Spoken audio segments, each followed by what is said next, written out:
Level up your LA Kings experience with Vivid Seats Elite Seats. All the on-ice Kings action with even more exclusive access and rewards. Enjoy great seats to the game in Section 103 along with Yamava Club access and parking included with your purchase. Plus, get a free Team LA Kings shop item at the game. Score your Vivid Seats Elite Seats tickets today and earn perks on each purchase from the only leading ticket company with a rewards program. Experience it live with Vivid Seats, the official partner of the LA Kings. Did you know the LA Kings have their own culinary partner? It's Superfood, celebrating 10 years and over 1 million meals served. Since 2020, the Kings have trusted Superfood to fuel their players. Now through Simply Lunch, you can bring that same performance-driven food to your office. Because when people eat better, they work better.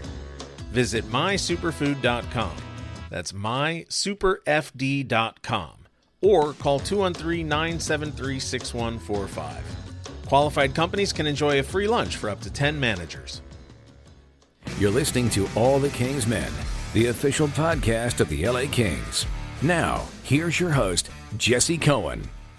Welcome back, Kings fans. It's time for the top 10 questions for the 2026 offseason. Joining me to help out, Zach Dooley. How are you doing today, Zach?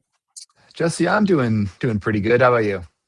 I am fine. I spent most of yesterday reeling at the scores of the playoff games, one very low, one very high. And then I've spent most of my morning today reeling at the press conference out of Toronto. Yeah, I mean, quite a high event 24 hours. Yes, that is outside of Los Angeles. Good way of putting it. Yeah, high event hockey day. I don't know if you're doing the same during the Colorado Minnesota game, but at first I was sitting there like, man, the Wild are going to score more goals on the Avalanche than the Kings did in 4 games. Yep. And then I was like, they're going to give up more goals in 1 game than the Kings did in 4 games too. And they came pretty close. I mean, they accomplished one, they didn't accomplish the other, but it's just a lot. Weren't that far off. Yeah. And then, in the other game, you have Montreal winning with 9 shots on goal. 9 shots on goal.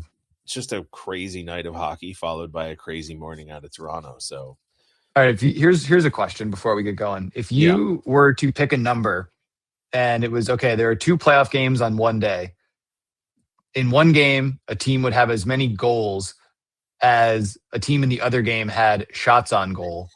What number would you have picked? Would you have said one team's going to drop 9 or one team's going to have 4 shots in a whole game? That's going to be insane. Like, what is that number? That's a very good question because 9 shots is preposterously low and 9 goals is preposterously high. And anything more would feel even more preposterous. I saw, this is not apropos of anything, but I saw another question that I genuinely don't know what I would answer to. If you could be guaranteed in a full season to score on every single power play or to kill every single penalty kill, which would you rather do? Huh. I was like, oh man, that's a great question. I don't know. Yeah. My impulse is to say penalty kill, but that's just because I like defensive hockey. So I don't know. Well, you are doing a podcast for the right team. Maybe that's why I think I'd probably take the power play goals because then it's like, well, then you don't have to worry about 5-on-5 scoring if you could just get to the power play 3 times. So the argument I saw that backed it up was basically, if you know you're going to kill every penalty, you don't have to worry about taking penalties. True. So you can just play not dirty, but you can take liberties. That's a good point. And I was like, oh, okay. And they were like, whereas you never know when you're going to get a power play. That's fair. Like, that's not. And would you build like a very specifically constructed team? Just load up on offense, knowing full well that you're gonna kill every penalty. Or then it's like, hey, like you're jailbreaking every time trying to score, or like you're I don't know. Good questions. All right, so we're gonna get into on the backs of those questions. We're gonna get into our own questions, and again, despite the fact that the title of the episode is questions, these are really more storylines. We don't have answers for these questions. These are just the challenges facing the LA Kings in the summer of 2026. And the first one right off the hop is, are there any major changes looming in the front office? Now, we've already spoken to Ken Holland, the general manager. So at this point, I mean, I feel 99.99999 off to infinity certain that he'll be returning as the general manager. But the front office is a big name, right? And though I believe personally that there was nothing to these rumors. We heard rumors that Toronto, in their search for a general manager, might have talked to Mark Yannetti, though that was never confirmed. And as I said, I don't believe that to be true. Stuff happens in the summer, and the Kings had a disappointing run. And so I think people are reasonable to be curious as to whether or not there would have been any changes. So far, as of Monday, May 4th, it doesn't appear that there will be any changes.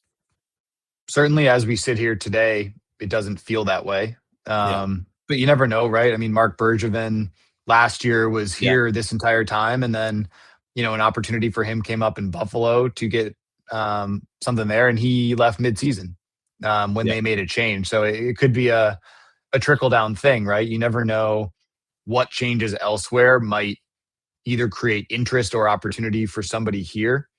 I would sit here and agree with you as of today. Like, it doesn't feel that way, but it's the beginning of May and the season starts in the middle of September. And that's a long, long way. It does. But as we heard from Ken Holland, the season doesn't start till the middle of September, but the front office is working all summer long.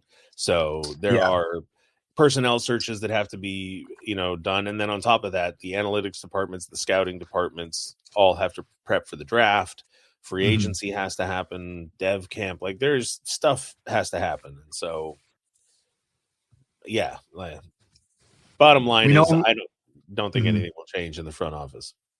It's a question that needs to be on the list and should be, but it's probably the one that we least know the answer to, right? Like, it's the most, it's the hardest one to evaluate because the front office is so much bigger than I think most people realize too. Yeah. And there are more people with differently assigned responsibilities that people don't know about, which means that there is more likely to be change than you think because there are so many different areas that are covered and impacted, in a hockey ops front office. And the changes that happened last summer, I think, kind of set up not expectations, but the conversation for this summer. So last summer, Rob Blake abruptly resigned as general manager, citing a need for somebody to take responsibility for 4 first-round losses to the Edmonton Oilers. Unclear is whether or not he would have done that had it been not Edmonton 4 years in a row, but different teams 4 years in a row. Would he still have stepped down? Did he think that it was particularly important because it was Edmonton? Ken Holland is brought in. Ken Holland brings Tyler Wright with him. Tyler Wright's position is, will it grow over time? If it grows, does it grow at the expense of other people? So last year's, and as you mentioned, Mark Bergevin's departure, Kelly Cheeseman's departure, the front office is always in flux. And now this summer, because of what happened last summer, the conversation is raised. And then that leads us directly into the next question, which is, who will the head coach be to start 2026-27? The impression I got from Ken Holland's press conference last week was that they want a coach relatively quickly. They don't want this to linger. Yeah. But also, I didn't get the sense that it was progressed beyond a list. No. Yeah. It didn't feel like they had begun. Right. It sounded, it didn't sound like he said outright that he has a list drawn up. That this was Friday. He said he would review it with a clearer head over the weekend. And essentially now they start that process. Yeah. I feel like we know more about the coaching question than the front office question, but we still don't know a ton. We know that Ken Holland's preference is not to interview 20 people, but to interview, I think he said 5 to 8, right? 5 to 8 people. That list will include DJ Smith, the interim coach of the Kings. And he gave a little clarity that that list has some people who have coached with NHL head coaching experience and guys that haven't, who are current assistants. And then he kind of led, there's also might be 1 to 2 names who don't fit either of those buckets, which makes you think, maybe it's a David Carl from Denver, or maybe it's someone who coached in Europe or who coaches in the something like that. So he made it seem like there'd be a few different buckets and that he wants to move on that list, I think, as soon as possible, because who coaches the team will have a big influence on player personnel decisions to come. And I don't know that I don't think he said it specifically, but development camp is presumably 2 to 3 days after the draft. So Right. I think it's like June 29th or something, leading, the week of the last few days of June and the first few days of July is development camp.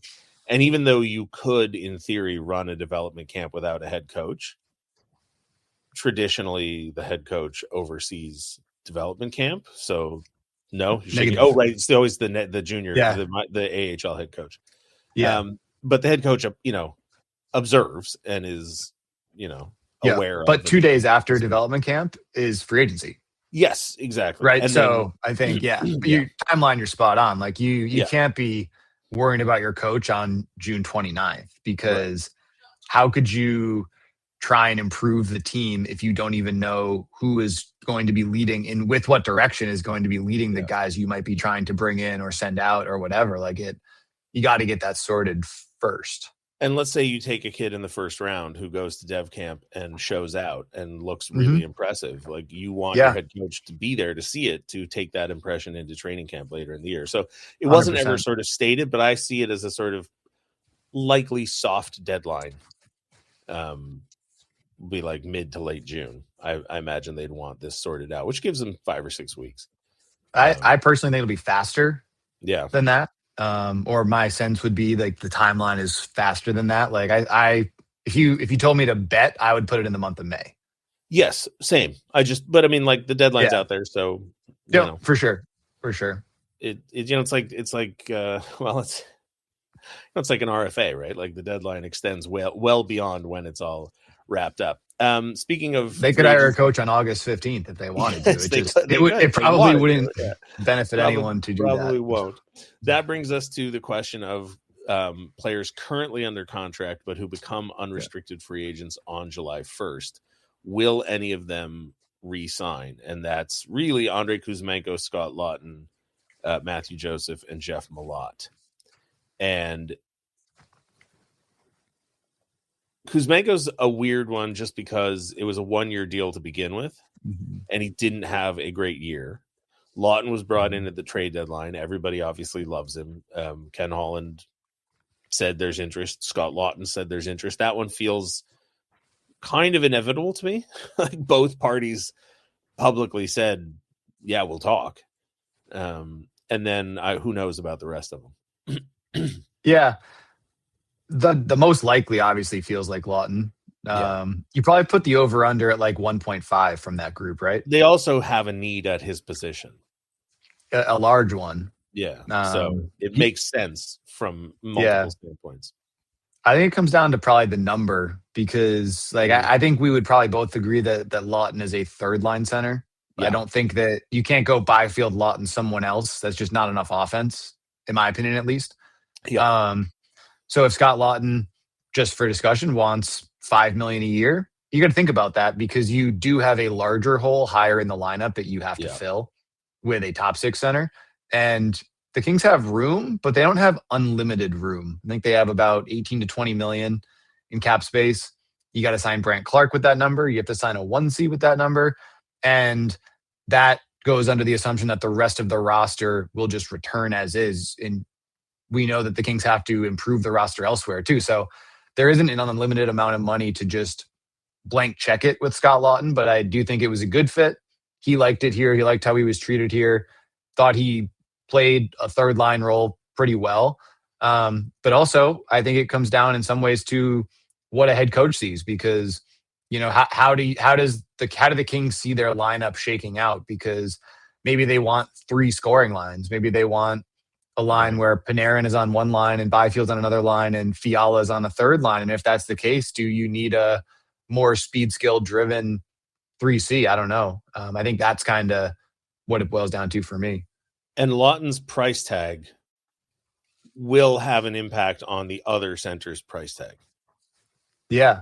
Like if Scott Laughton, if you did want to blank check it and Scott Laughton said, I'll sign here for 7 years at $6 million to be your 3C, well, then you're not bringing in a 2C for 3.5 or 4. Totally. That won't happen. So and you're right about the coach and style of play. And I didn't mention them, but also I feel like it should be just sort of thrown out there. In Ontario, even though their season is still going on, You have Glenn Gaudin, Logan Brown, Nikita Alexandrov, Yannick, who are all, Gaudin and Brown are 28 and 29, and they are, whether or not they factor into future plans for the LA Kings, they play large roles on the Ontario rank. Well, I think who you're missing is the most likely to be in that role, which would be Kenny Connors, who who actually plays center and is under contract and got called up this year. I'm just looking at the unrestricted free agents. I'm sorry. I thought you meant like guys who might step into that role. No, just saying like there are the four major free agents on the Kings roster, but then there are other, like Phoenix Copley is an unrestricted free agent. Kyle Burrows. There's also Jacob Overare. We're not really thinking about and them Kyle Burrows. They weren't in the lineup against Colorado, but they are out there, and the decisions have to be made. And those are roles that have to be filled by somebody. It's not the sexiest July 1st moves of all time, but Jacob Overare spent the entire year on the NHL roster, as Kyle Burrows did last year. Like, whether it's him or someone else, like, someone has to be that guy. And every year, 4 dozen Glenn Gaudins sign somewhere around the AHL? Like, there will be moves like that made. The next question then is, okay, so then that's guys that become free agents on July 1st. But as was mentioned, I think by you in the Ken Holland presser, Yoel Armia, Drew Doughty, Anton Forsberg, and Darcy Kemper all become eligible for extensions on July 1st.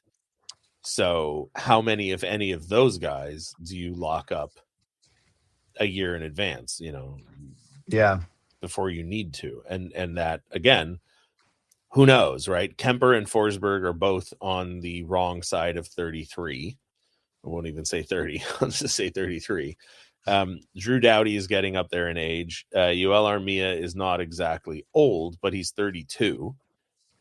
So I wouldn't expect any 7-year extensions offered to any of them. So it'll be curious to see if any of them get extensions, and if they do, how long they are. I think we're really talking about Drew here, right? Yeah, that's the big one, obviously. No disrespect to the other guys, but I think that if that's the guy we're talking about. Yeah. And it's the most fascinating contract because he's coming off such an expensive one where there will be a pay reduction if he were to sign. It's just a matter of the way there was with Kopitar before him. Yeah. If you asked me the day after Game 4, I would have said, I think Drew Doughty will sign a contract this summer. Now I'm not very certain in that, based on what he said in his own interview. That's funny. I thought he said he wanted to finish his career here. He did say that, but he also said that there is, but that's, it takes two to tango, right? And he also said very explicitly that there has been absolutely no conversations between he and management to that point. Right. Now they hadn't held their exit meetings yet. That's going to happen this week at some point. Right. But when Andrei Kopitar was in that position, it was very clear that those two sides were on the same page. Yeah, that's fair. It was very clear that he was going to sign another contract, and they did, in July. I will say, I think it feels way less certain. Just to be nitpicky, I will say 2 totally different general managers. Correct, for sure. Despite the fact that Rob Blake did wind up trading Jonathan Quick, Rob Blake was on record as saying, if you were one of the cup winners, the guys that was on both cup winning teams, you were basically golden until you agreed otherwise. And so Jeff Carter was asked and agreed to the trade to Pittsburgh, and then, et cetera, et cetera. So we don't know what kind of loyalty Ken Holland internally or externally has about, now there's only one guy left. So I guess we'll find out. But but you're right. That is the biggest question. That's the biggest name in that group. And the rest of them are just formula. It's just the legally on paper, they're allowed to be given extensions. So, yep. Yeah. And I think Doughty's the one you really think about, just with like the goaltenders, I think are in a totally separate boat. Typically, and I really like Joel Armia. I thought he had a really strong year, but you don't typically extend third or fourth line players at age 32 on July. Doughty is the one because of his longevity. right? Yeah, I totally agree. Yeah. If Doughty doesn't sign an extension, it begins a ticking clock conversation about what happens to him once he becomes an unrestricted free agent. And part of that is just he's been here for 18 years. He's worn a letter. He's got his name on the cup twice. He's on the monument out front. We all anticipate he'll have a statue and a retired jersey. So how it ends becomes a conversation. Forsberg and Kemper, as much as I like them personally and have been impressed with their play at different points in time, Kings have had 5 different starting goalies and 5 different playoff runs. Like, yeah, if it's 6, next, not this coming season, but the season after that, like my jaw, I won't be picking my jaw. Different situations, right? Yeah, like totally. it's just different situations. Yeah. Doughty is, I think it's one of the most fascinating storylines of the summer. Mm-hmm. It's the big for one. a lot of reasons, because there's the extension part, there's his role, there's he doesn't have full note, he doesn't control his situation, and like you said, it's a new GM with different loyalties, and he's at a point in his career where maybe his best chance to win is somewhere. So there's just so many factors there, including the fact that his number will be in the rafters here when it's all set. Like, there is a lot to factor in. And if we're to imagine the story as a coin, a giant coin, on one side is, will Drew Doughty sign in an extension? And on the other side of the coin is, what kind of contract will Brandt Clarke wind up signing? Because he's an RFA. Yeah. And talk about ticking clocks. The Kings, I think, legally, officially, the deadline to sign Brandt Clarke to a contract extension is like January, right? Before he sacrifices a year. Yeah. They won't let it go that long. There's no chance it goes that far. He would be traded before that. Yeah, exactly. Game. There's no chance it goes that far. But come July 1st, Brandt Clarke is eligible for an extension. And if you look at the contracts given out to, I believe he's actually immediately eligible, because right, because he could get an you're right. Yeah. We don't have to wait till July 1st because he's in the final year of his contract. He could sign whenever. But if you look at the contract his closest comps have signed, his contract could be quite large, despite the fact that he has not yet necessarily reached the same plateau as those comparables, right? Like, he's not the first pair defenseman, despite the fact that, as Ken Holland pointed out, he plays more minutes on the power play. Drew Doughty is there. He doesn't kill penalties. He is not given free reign. He is played with Edmondson, almost exclusively as a mentor. But he's also 23, and was drafted in the top 10 in the first round, and he has huge upside. And he said himself he wants more responsibility. So the Drew Doughty story is fascinating. I think the Brandt Clarke one is actually the biggest of the summer, because the Drew Doughty one doesn't have potential in my mind to go wrong. The Brandt Clarke situation, if handled poorly, would be upsetting. Yeah. Well, I mean, I guess it depends what handled poorly means. Drew Doughty is under contract for another year. If he doesn't sign an extension, he's still under contract for another year, and whatever happens in the coming season happens. And if he demands a trade, or if the team finds a trade, or if he plays out the entirety of his contract and then signs a free agent contract with somebody else next summer, that's a disappointment for next summer. Sure. Brandt Clarke's restricted free agent this summer. If for whatever reason negotiations go poorly and it lingers, if we are going into August and September and there's no news on a Brandt Clarke contract, callers start to get tight and fans start to get more upset.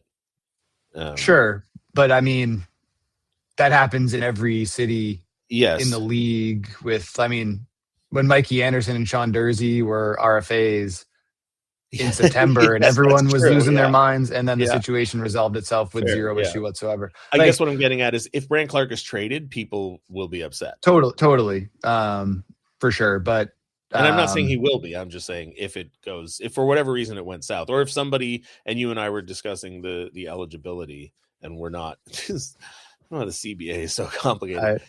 I think you're right. If he is eligible for an offer sheet, first of all, the number of teams that it makes sense to me to offer him one is very small, because the teams that leapt to my mind immediately, I don't think they have the assets required to do it. And just for those who may not know what the heck we're talking about, you can sign a restricted free agent to an offer sheet. The team that player plays for has the right of first refusal, and then based on how much money the contract is for, that sets the compensation. So if somebody were to come along and offer Brandt Clark an $18 million a year contract, the Kings would say no, and then that team would owe the Kings 4 first-round picks. If they offered him a $12 million a year contract, the Kings would probably think about it before saying no, and then they would be owed a first, a second, and a third overall pick. The number of teams that currently own their own first, their own second, and their own third is very small. And anything less than that, if somebody offered him a $5.5 million a year contract, well, then the Kings just match it, and that's the end of it. And then they have point of the offer sheet is to the Kings aren't a team that really should be threatened by an offer sheet because they have space. Yeah, the offer would have to be so preposterous that you would instantly look at it, laugh, and say, "No, give me your draft picks." Like if somebody wanted to be, like you said, anybody on this roster, $18 million, I'd rather have the 4 first-round picks. Probably. And then you trade 2 of them and replace that player kind of thing. Exactly. I mean, I'm not sure. I mean, Connor McDavid might be the only player in the league that I would rather have over 4 first-round picks. Very few, especially because you're probably, and this could be, but you're probably looking at a team that isn't picking 30th. Right. If they have the room to offer a player $18 million a year. And as an example, the team that I was most scared of until I looked at it was San Jose. And part of the reason I was scared of them is because they have young goaltending and young forwards, but their D core is a little bit weaker than the forwards and the goaltending. They don't have the picks to pull it off. So they're out of it. It's not even possible. So who cares? But like I said, that to me is the largest story. The next one is probably is also just on the Clark is interesting in that when you say that is not a factor and it's more what kind of contract he will sign is also interesting. Yeah, how long it is. Yeah. He could.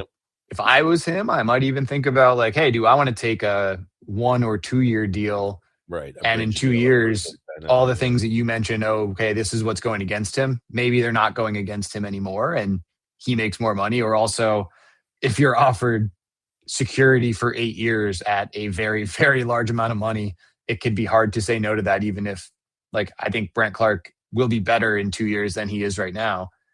But and you can structure deals, right? Like when Cal Peterson signed his 3-year, I think his first extension, was it 2 years? The first 2 years were 2-way and the third one was a 1-way. Now, obviously, Brandt Clark's not getting a 2-way deal, but you could go and talk to him and say, listen, year 1, you have to make less money than Drew Doughty, even if your AAV is bigger than Doughty's extent. You know what I mean? So it's you can structure things, you can backload, you can make all sorts of wild moves that balance everything out. So yeah, it'll be interesting.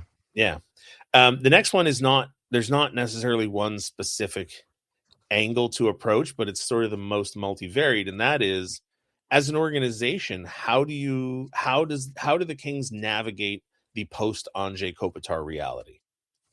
He's the number 1 center. He's the captain, and not just the captain, the longest tenured captain in franchise history. He's been with the club for 20 years. As I've pointed out previously, that's basically a third of the club's existence. There are fans who don't remember a version of the LA Kings without Anze Kopitar. He's been the all-star representative a number of different times. I'm not going to say the Team Europe was created in the World Cup exclusively to get him on the roster, because there were other guys, but a big part of it was we can't really have this tournament without Anze Kopitar. He is the kind of player who has his own gravity to him, and he's gone. So how do you replace everything that he has meant in every, who's the first one that goes to the kids' hospital? Who's the one that, if a new young player comes and joins the team, who's putting him up in their garage when they don't have a place to stay?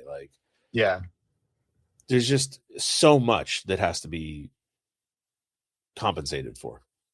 There's so many factors that it's you almost have to moneyball it, like recreating him in the aggregate kind of right. thing. Yeah. Like it is super unlikely that you can, maybe you might say impossible to find someone who fits all of those holes because there isn't a number one center in the organization that is ready-made.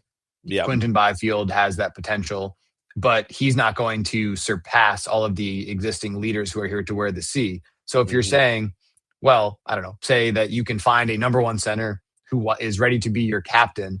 Well, that player is also new to the organization. So like they're not going to just know how to do all this. So it's going to be really fascinating. I think what fans would be most interested in are the two most public elements, which are like who's going to captain the team next year, if anyone, and who will be atop the depth chart at center. I think you could look at internal solutions for both of those, but then it lends to other questions. Like you could say Quinton Byfield will be the top center next year, but you need then a 2C and a 3C.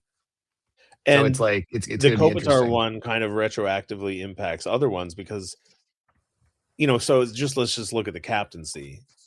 How does a team decide a captain? Sometimes it's management, sometimes it's players, sometimes it's the coaching staff. Well, we don't have a coach presently. And you have Drew Doughty, who has publicly advocated for the captaincy, but who doesn't have an extension, who's in the final year of his contract, who has stated he wants to keep playing. So is part of his contract extension negotiating the captaincy? Does the coach come in and wait for training camp? Like, it's just, it's so complicated. And I mean, media day, which is something that fans don't have to trouble themselves with. I mean, I've lived that in smaller leagues. You run a media day and then you name a captain in season. I've had that in the ECHL happen twice where on media day it was either like, okay, we did stuff with that player, but that player was then named captain mid-season, or actually had it even where a player was acquired in season and was the captain by the end of the season. It was tough. So it was like, and for those who don't know what we're talking about, media day, there's 2 or 3 days in September, just in between rookie camp and the start of training camp, where the team basically tries to handle every piece of media in one. It's easier to just do it all in one go. So if you go to the games, you're watching the Jumbotron and there's, the players are playing Pictionary or Who's That, or, naming freeways or whatever, all of that is done the same day. So are the vignettes where the player scores a goal, and then on the Jumbotron, as it's saying LA Kings goal, and then it says who scores the goal, and Drew Doughty skates towards the camera and lifts his head up from the shot. Like all of that is done on media day. You can replicate some of that, but not most of that. Not all. And as you know, it's into the 2-player things. Yeah, you can't. Yeah, it's just you either then have to be like, okay, well, we have to just be fine with this guy's thing not having the C on it, or you have to redo as much as you can, and there's no, no right way to do it. So that is a huge, and it'll probably take years to fully replace Anze Kopitar in totality, right? Even if you're taking the aggregate approach, he's has meant so much at so many different levels. It'll take a while. Yeah. Just as far as we're going to be seeing moments throughout the whole year too, where it's like, oh, Kopi's not here anymore. Like fan appreciation night, like somebody's gonna address the fans who won't be on Anze Kopitar, and that'll be weird. And like the first time things get smoked in a game, like someone else is gonna do media after it's little things of like, oh, this was Kopi. And even little things that, again, the fans would have no reason to care about. Who sits at his locker? 100%. How does the room reshuffle? Yeah, because for those who don't know, if you look at the LA Kings locker room as essentially a horseshoe, the goalies are at opposite sides. Like if the horseshoe comes around, if these headphones is the locker room, the goalies are on opposite sides. The defense runs up this side. Forwards take a place about right here. And then Anze Kopitar sits right here. Dead center. And so who slides over? Is it a situation where Kempe and Panarin and Fiala all move towards the middle of the room, and then you insert other guys, or if so I don't know. Just crazy stuff. The little things like that are the ones that you're gonna like. We're just gonna keep thinking about them, right? Like, like who does this? And there's and it's something that's It's a little bit like the changeover from staples to crypto, where you don't think about all the different ways it matters until you're sitting there in the building and you realize even the stickers on the folding chairs have been changed, and you go, oh yeah. So, or like when the Kings rebranded, like you don't realize how many places that Shield logo shows up until you don't want it to show up anymore. Right. And then here we are 2 years later and it's still showing up. Like it's just it's going to be different, but sort of a similar thing with Kopi. Like it's just going to be, I guess, strange. This is neither here nor there, but even weird things like the Goostel Tweets account, which has basically announced its retirement from covering the team. Hanging them up. Wow. Okay. I hadn't actually thought about that as a consequence, but sure. There you go. So yeah, that'll happen. So moving on, the next question is, and this one is very vague, but it is because it is the off season. It's just, will there be any trades? And surely there will be at least one. It could be a minor one. It could be a major one. It could be a huge, right? It could be a league altering one. We don't know, but that is one of the larger arrows in the quiver that the general manager has to change the team, and we'll see. Kind of feels like there will be ingoings and outgoings. Yes, I would via the trade. Yeah. But yeah, it's vague for a reason. We could probably speculate for 10 different trades the Kings might look at, but the easy way is just say, there probably will be trades, and they will probably both add and subtract from the roster. Because last summer, it was like, oh man, the UFA class is insane, right? It was McDavid and Kaprizov and Kempe, and I'm going to blank on all the other names that were on that list, but there were, I feel like there were Eichel, I think 5 to 8 of like the highest profile players in the league were on that list. This summer, all of those players have signed extensions. Like I keep having the same conversation with people where they go, who are the big free agents? And then I go and look, and it's like, it's Alex Tuck, and then and a bunch of guys who are old. Well, it's like Charlie Coyle, and no disrespect to or Charlie it's Coyle, Alex Ovechkin and Evgeny Malkin, but the gap between Charlie Coyle and Kaprizov and McDavid is considerable. Charlie Coyle. Having said that, I'm going to have to wind up eating my words if the Kings wind up. And hey, no issue with that. No, but he's not Kirill Kaprizov, no matter how you shake it. And so, if you wanted to, there was the video. I can't remember if you and I spoke about it on any of these episodes, but there was a video out of Russia where somebody claiming to know Artemi Panarin personally claimed that part of the reason Panarin wanted to come to LA was that he believed that they would be big game hunting with the departure of Kopitar. Well, that hunt has to take place via the trade market. 100%. Because there just isn't any big game available via free agency. It just isn't. No way around it. Yep. So that's why the trade question goes first there, because the next question obviously is, will the Kings sign any major free agents? I mean, it's not major free agents. I guess meaningful free agents is the question. And I mean, the one, so we mentioned a couple names. There are also guys like, and this one makes me laugh because it's such an insane thought, but might Corey Perry come back?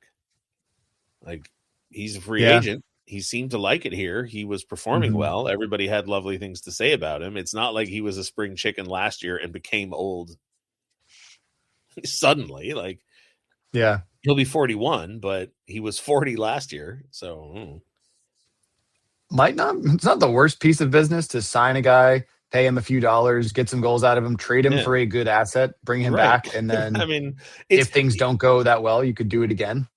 The only reason I think I sort of laugh, well, there's a bunch of reasons I laugh at it. The major reason I laugh at it is that every time a player is traded at the deadline as a rental, there's always the conversation of, well, the team could bring him back, and it never, I mean, I don't know about never, but it just virtually never happens. So very rarely. I would be surprised. But the Kings have spots up and down the lineup, and, even if, like, let's just say, for whatever reason, they can't reach a deal with Scott Laughton, well, then Scott Laughton needs to be replaced. Yes. And that's the kind of free agent signing that you can handle. Jacob Muvraari is an unrestricted free agent at the end of the year. If he doesn't sign or isn't re-signed, you need a seventh defenseman. Yeah.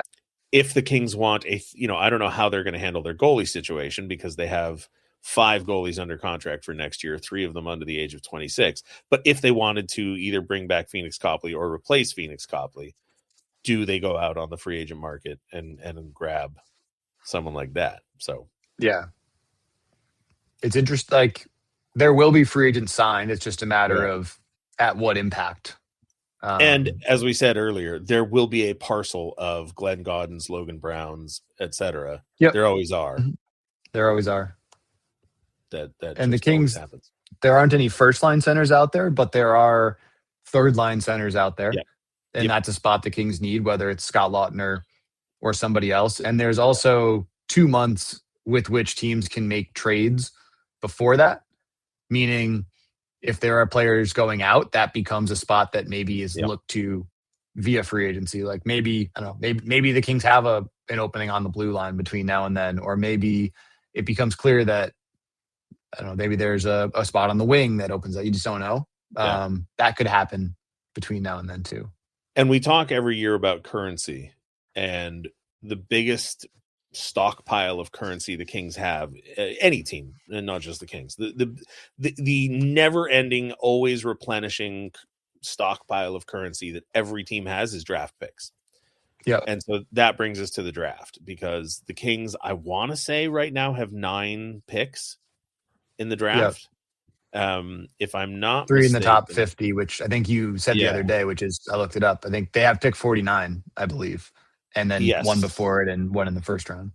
Yeah, they have the 17th, 46th, 49th, 80th, 113th, 145th, 177th, 182nd, and 209th. And we heard from Ken Holland that the plan is to keep the first round pick. Now, obviously, if some unbelievable opportunity via trade, as we previously discussed, comes up, then the pick could become forfeit. But for now, as of May 4th, 2 months out from the draft, they will likely use that pick. Now, even if they don't use that specific pick, Mark Yannetti has successfully traded down in the draft twice now, right? And 17th is, I would imagine, right in that sweet spot where you're theoretically not going to get a franchise changer. Mm-hmm. But the value of 17 has got to be so much higher than, say, 26. And you saw what he did with deeper draft picks in the first round. Not saying that he necessarily will move the first round pick, but if they wanted to, we've seen what he's converted. Like Artemi Panarin isn't here if the chain of events involved a traded pick, right? Like Liam Greentree was drafted with a pick that they got by trading down from a previous pick. So I think you could look at 2 of the top 5 prospects organizationally, depending on how you rank them, Carter George and Wojtek Sihar. Right. Both acquired via second round picks the Kings didn't have when they entered the day. Or I guess the Greentree trade was the day before. But like, they entered draft week without those picks and got those players because they traded down. And I mean, you can only believe what you hear, but I mean, every team maybe says this, but the Kings picked players that were in their range at the pick. I know for sure last year's, it was Henry Brestevich and one other player one of those 2 guys would have been the pick if they stayed.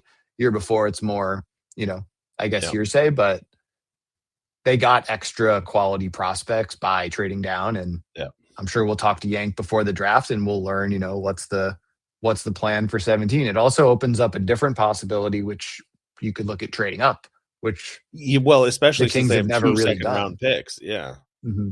They could be the Montreal in that scenario where you go the other way, right? And maybe you have a guy you ranked 8th who falls to 12th, and all of a sudden you're saying, oh, okay, like this guy's in a tier that we didn't think we'd have a shot at. And it's something the Kings have explored in the past, but the board just hasn't fallen to where it made sense. But now being higher, you have a higher chance of maybe getting a guy you have ranked really high on your board lower. which was And not there in the past. I will say this for the Kings scouting staff, and full disclosure, I'm fully biased. I love the people that I know on the scouting staff. I am personally fond of, as well as professionally fond of, and the analytics staff I am personally fond of, as well as professionally fond of. But the amount of preparation that they put into it is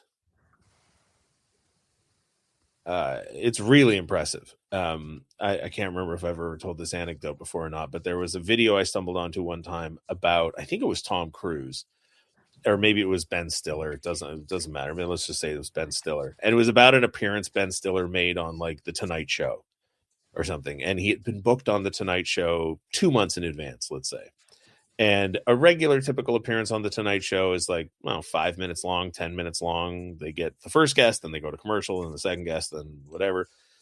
And I think it was the person's agent or his representative or something. And he said that Ben Stiller essentially spent the full 2 months preparing 20 to 30 minutes of material.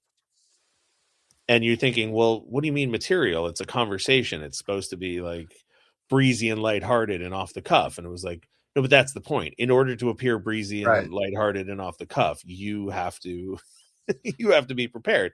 And so when the Kings go into the draft, and not only do they know who they want to pick, but with a reasonable amount of accuracy, know who they think everybody else is going to pick. Mm-hmm. Well, that's when you can make those precise moves, like trading out of 21 down to 26 and pick up Carter George and Wojtek Chihar and, whatever. And if they do want to move up, like you said, there have been opportunities in the past where a player fell exactly like you mentioned. They weren't able to trade up because some other team also wanted that player. But yeah, it's the preparation that makes the draft successful or not successful. And the Kings scouting staff is nothing if not prepared. Like that is, you cannot fault them for that. It's unbelievable. Like it's 24 months out, that they're like this thing. And then the models and the analytical involvement and buy-in to be able to run simulations and say like, hey, we believe there's an X% chance that if you do this, you can get the 2 players you want, or, you can still get the player you wanted here. It's really crazy. And that helps you to manage risk. Cause even in the best, like there's going to be risk. It's never 100%, but to be able to try to quantify that, I think it's pretty wild. And it's fascinating that the scouting staff is so globally diverse. Like when we talk about the front office, on the one hand, I sort of think of like, okay, everybody whose office is at Toyota Sports Performance Center, right? Like the GM lives in South Bay, works in the South Bay. The assistant general manager lives in South Bay, works in the South Bay. The director of player personnel, et cetera, et cetera, et cetera. But like Christian Rutz, who lives in Finland, Mark Yannetti lives in Massachusetts. Like they live all over the place. They coordinate incredibly well. They travel. It is this completely. It's almost like. Have you ever heard of Riskopoly? Sorry, my mind. That sounds like 2 games I have heard of combined into one. Okay, so for anybody who doesn't know how you play Risk, it's you accumulate armies and then you try and just take over the world. It's just like you get a map of the world and you try to take it over. Riskopoly, somebody came up with the idea of you have to buy your armies, and the way that you raise capital to buy your armies is by playing Monopoly. I don't believe anybody has ever actually sat down. Games. Yes. Oh, and you have to. You have to win at Monopoly to build your army. It sounds like a day that sounds like a game that would take several months. I don't believe anybody has ever actually done it. It sounds like a made up thing to me, but that's almost like the Kings' amateur scouting staff. Like the amateur scouting staff has to be allowed to go and do what they do in order to accumulate currency, which the team then has to convert into players. Yeah. Whether by trade or development or playing them, whatever. But it's like it is almost a second organization unto itself. Yeah. It's crazy. Yeah. The draft is cool. Even though I hate it. it's fascinating. Sorry, I pulled away the questions. All right. And then the final question is one that really I put it last because I don't even know how to talk about it. Final question is the CBA is changing this offseason, and how will the changes impact the team? And the reason I don't know how to talk about it is because the CBA is not even really like it's been agreed to, but there are changes like they just changed the AHL conversation 2 or 3 weeks ago at the GM meetings. They're getting rid of the e-bug. Like that right there will be a whole new thing this summer. The Kings all 32 teams will need to go out and get a third goalie with fewer than 80 games of professional experience to permanently travel with the team and be the emergency backup. It can't be Phoenix Copley. It can't be, and I think they can't have a standard player contract either. So like it can't be any of the goalies in the system. Like it's got to be some random person. Well, and nor would Phoenix Copley want that, right? Because no, of course not. Yeah. Right. There are going to be exceptions to the AHL age limit. Teams are going to be able to play first round picks in the AHL. There's going to be a new contract limit, 7 years instead of 8 years. Salary cap changes. There's just all sorts of minor little details. It's like the Kopitar change, right? Like it'll be 2 or 3 years from now and we'll be stumbling over changes to the CBA from this summer. So true. We were talking about this before we started, but I mean, Adrian Kempe signing an 8-year extension in season, that will not be possible if this was 1 year from now. So the fact that he did it, I would say it already did sort of impact the Kings in that, that maybe that contract had more urgency because they could add the 8th year, and potentially it factors in with Brent Clark where he could sign still for 8 years, but if it really delayed, he might not be able to, or if he signed a short-term deal, then that 8-year deal would not be on the table in a year or 2 years from now. So, that's interesting. You have Henry Brestevich, who would now be eligible to play in the AHL next year if that's where his path went. That wouldn't have been possible. It wasn't possible last year. We were talking about it. Okay, would Carter George or Liam Greenwell, it didn't actually materialize, but next year it will. That opens up a different avenue for a player like Brestevich who, has he outgrown the OHL? Is he ready? Is he best fit for the AHL? I mean, he'll probably come to camp thinking, hey, I'm going to try to make the Kings, which is what he should be doing. Yep. But if that doesn't happen, like you could have that player in the AHL, whereas before you might have had to make an uncomfortable decision of like, ooh, is he going to be best served in the OHL against these, younger kids? You don't know. Now you have another option, which is interesting. Yeah. And I want to make it real clear because every time we do this, inevitably somebody asks a question that I think is best saved. We're going to do this again when training camp starts. And so the questions of like, well, who is the number one center or who is the starting goalie, whatever, like questions like that cannot be answered in the summer. Yeah. Those will be tackled when training camp starts. Today, we're just especially not on May 4th, right? Right, like exactly. It's just but I mean, just like I don't know who's on the power play one because we don't have a coach and we're not on the ice. Like, or a first line center potential. Like you just don't know. Exactly. There's just no way of like I said, those storylines are held for the fall for now, and it's going to be. I think I said in our last conversation, it's the summer of I don't know, because of the departure of Kopitar. Everything for the last 3 years has been building to the inevitable.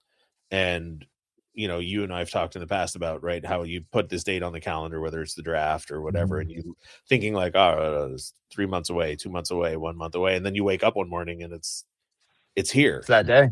Yeah. And it's like, all right, well, here we are. Andrei Kopitar is no longer an LA King. And who knows what it's going to look like without him. Yeah, that's amen. Yeah. So anyway, that's going to wrap it up, I think, for the top 10 questions. As I said, we have all those storylines to look forward to. And as each one sort of resolves itself, we'll be checking back in. Obviously, if they hire a coach, name a coach, start signing extensions, make any big trades, we'll have reactions to it. Zach Dooley, thank you very much for joining me. Thank you for having me. And thanks for watching, Kings fans. We'll talk to you soon.